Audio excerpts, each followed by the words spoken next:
നമസ്കാരം, ഞാൻ ഡോക്ടർ അഞ്ജു. ഇന്ന് നമ്മൾ ഡിസ്കസ് ചെയ്യുന്നത് ചെമ്പരത്തി പൂവിനെ പറ്റിയിട്ടാണ്.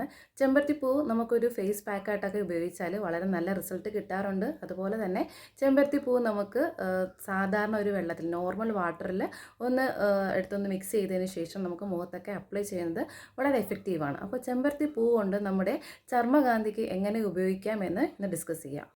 ആൻറ്റി ഏജിങ് ഫേസ് പാക്കിന് ഏറ്റവും ബെസ്റ്റായിട്ട് ഉപയോഗിക്കാൻ പറ്റുന്ന ഒന്നാണ് ചെമ്പരത്തിപ്പൂവ്.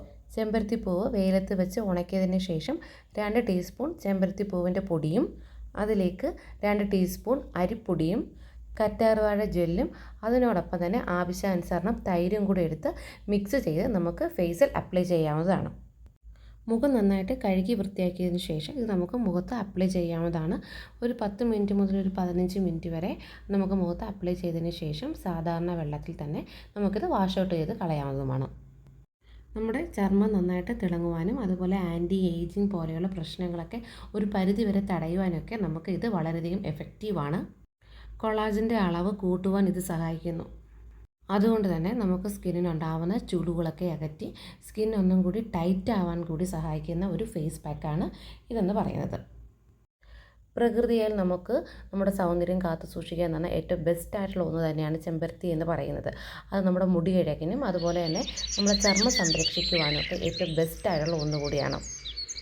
ആൻറ്റി ഓക്സിഡൻറ്റ് പ്രോപ്പർട്ടിയും അതുപോലെ തന്നെ ആൻറ്റി ഏജിങ് പ്രോപ്പർട്ടിയൊക്കെ ഉള്ളതുകൊണ്ട് നമ്മുടെ ചർമ്മത്തിന് വളരെയധികം നല്ലതാണ്. സ്കിന്നൊന്ന് ടൈറ്റായി നിർത്താനും അതുപോലെ തന്നെ നിറം വർദ്ധിക്കാനും എന്തെങ്കിലുമൊക്കെ സ്കിന്നിനുണ്ടാവുന്ന കറുത്ത കുത്തുകളൊക്കെ മാറ്റി സ്കിന്നൊന്ന് ക്ലിയർ ആക്കാൻ കൂടി സഹായിക്കുന്ന ഒരു ബെസ്റ്റായിട്ടുള്ള ഒന്നാണ് ഈ ചെമ്പരത്തി പൂ എന്ന് പറയുന്നത്. അപ്പോൾ ചെമ്പരത്തി പൂവിൻ്റെ ഫേസ് പാക്ക് നമുക്ക് നിത്യേന ഉപയോഗിച്ചതുകൊണ്ട് മറ്റ് തെറ്റുകളൊന്നും ഉണ്ടാവുന്നില്ല. മറ്റ് അലർജിയോ കാര്യങ്ങളോ ഒന്നും തന്നെ നമുക്ക് ചെമ്പരത്തി പൂവിൽ നിന്ന് വരാനുമില്ല. എങ്കിൽ പോലും നമ്മുടെ ശരീരത്തിൻ്റെ എവിടെയെങ്കിലും ഒന്ന് പാച്ച് ടെസ്റ്റ് ചെയ്തതിന് ശേഷം നമ്മൾ അപ്ലൈ ചെയ്യുന്നതാണ് ഏറ്റവും നല്ലത്. അത് ഈ ഒരു ഫേസ് പാക്കല്ല, മറ്റ് ഏതൊരു ഫേസ് പാക്ക് ആണെങ്കിൽ പോലും നമ്മുടെ ശരീരത്തിൻ്റെ ഏതെങ്കിലും ഒരു ഭാഗത്ത് നമ്മളൊന്ന് അപ്ലൈ ചെയ്ത് നോക്കുക. മറ്റ് ഇറിറ്റേഷൻ എന്തെങ്കിലും ഉണ്ടെന്നുണ്ടെങ്കിൽ പിന്നെ അത് നമ്മുടെ ഫേസിലോ നമ്മുടെ ശരീരഭാഗത്തോ അപ്ലൈ ചെയ്യേണ്ട ആവശ്യകത വരുന്നില്ല. അതുപോലെ തന്നെ സ്കിന്നിന് മോയ്സ്ചർ നിലനിർത്താൻ ഇപ്പോൾ ഏതൊരു ഫേസ് പാക്ക് ഇട്ടാലും ചില ആൾക്കാർക്കെങ്കിലും എപ്പോഴും ഡ്രൈനെസ് ഫീൽ ചെയ്യും ഫേസിനകത്ത്.